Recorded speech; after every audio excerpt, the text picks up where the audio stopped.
Buongiorno, siamo a Visco, siamo al Museo sul Confine per l'inaugurazione di una mostra molto importante. Si tratta Tappe di un Calvario di Marcello Tomadini.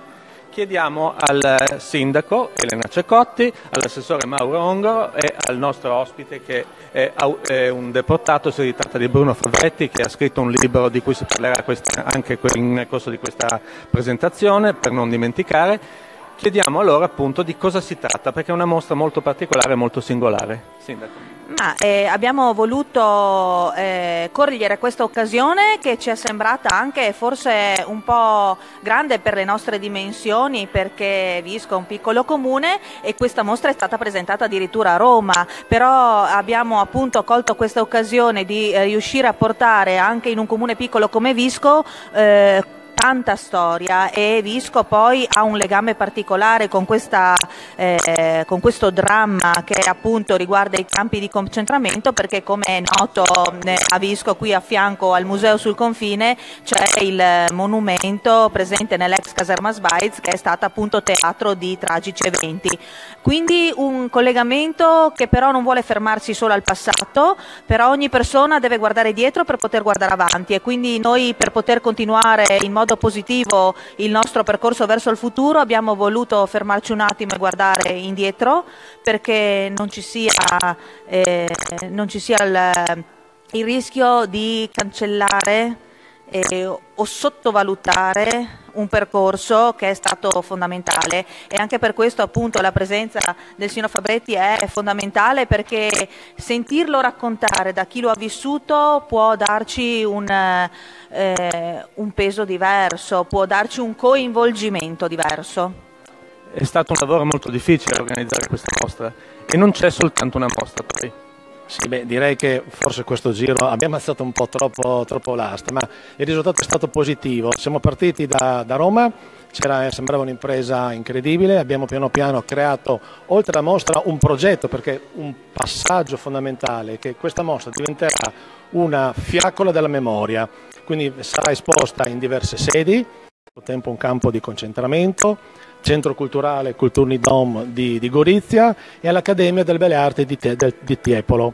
In più abbiamo aggiunto, che è una cosa assolutamente importante e basilare, il coinvolgimento delle scuole dei giovani. A questo è stato abbinato anche un concorso creato con dei temi. Questi temi migliori, circa una sessantina, verranno pubblicati su un'antologia che verrà data in omaggio alle scuole e anche alle biblioteche, e a seguire avremo anche un concorso a premi per dare appunto un giusto premio agli studenti. Si è aggiunto anche il vice sindaco con noi. Buongiorno. Allora, cosa rappresenta per Visco questo? È uno dei momenti culturali importanti. Assolutamente un onore, in prima di tutto. Visco è un paesino piccolo, sappiamo bene, però non tutte le piccole cose, le piccole cose possono essere un valore aggiunto anche per tutta la comunità. È dal piccolo tante volte che si forma il grande. Il mare non è fatto solo di acqua, ma di tante goccioline, quindi è bello essere piccoli, ma valorizzare il nostro, e poi l'esperienza, ripeto, portata dal Signore, secondo me sarà la cosa più bella di tutto, perché sentire le cose trattate dal vivo è quello che colpisce. L'importante è per noi far arrivare il messaggio ai giovani. I giovani devono capire questa cosa per guardare il passato, ma guardare il futuro. Ecco, come dicevamo qua, ospite particolare della manifestazione di questo evento è il signor Fabretti, che i Lagri l'ha visti sul serio, insomma, ha vissuto purtroppo questa tragica esperienza. Ecco, cosa ricorda di questi drammatici momenti e cosa si può insegnare ai giovani che in questo momento stanno entrando nella sala per partecipare appunto a questo incontro e sentirle raccontare? Cosa possiamo dire a questi giovani?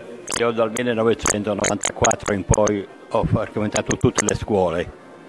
Ho cercato di spiegare ai ragazzi i particolari dei campi di concentramento affinché non dimentichino cosa vuol dire la libertà di oggi.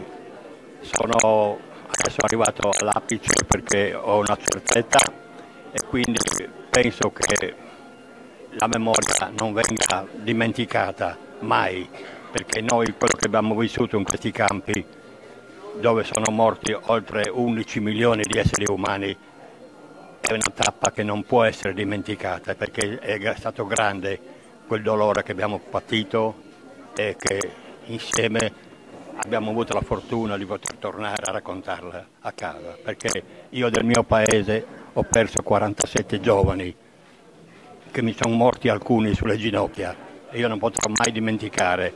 Ho promesso loro che andavo a parlare nelle scuole e mantengo la parola, però adesso devo chiudere perché ho superato i 50 anni. Non è ancora il momento, bisogna mantenere la memoria, no? Il suo compito non è ancora finito. Lei è stato Dachau. Dachau, Neugamma e Bergen-Belsen e Buchenwald.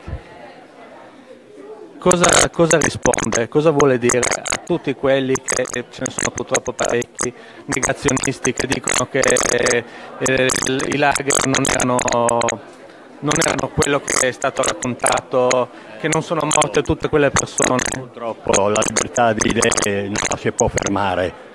Certa gente dovrebbe venire con me nei campi e toccarla col dito, allora tornerebbe a casa convinta. Però l'esempio lo hanno dato anche certi cardinali che hanno detto che le camere a gas non sono mai esistite. Purtroppo sono state dove sono morti migliaia e migliaia di persone. Grazie mille allora, e adesso inizia la cerimonia appunto di presentazione di questa mostra che, lo ricordiamo Sindaco, quando è possibile visitarla?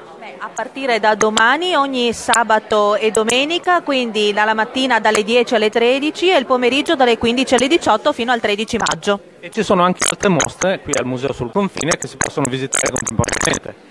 Sì, infatti, perché il museo vuole essere un contenitore di diversi aspetti, segna, è vero, il confine che fu fra Italia e Austria, ma si apre oltre quella che può essere una logica di pura storia e condivide la storia con gli aspetti della vita di tutti i giorni. Per esempio c'è la mostra sui Gaspardis, che sono storici veterinari che ancora oggi sono molto conosciuti ed apprezzati nel comune di Visco, e non solo, ed anche una mostra sull'utilizzo dei cani durante il periodo della guerra, i cani che sono il miglior amico dell'uomo, ma come si dice forse l'uomo non è sempre stato il miglior amico del cane.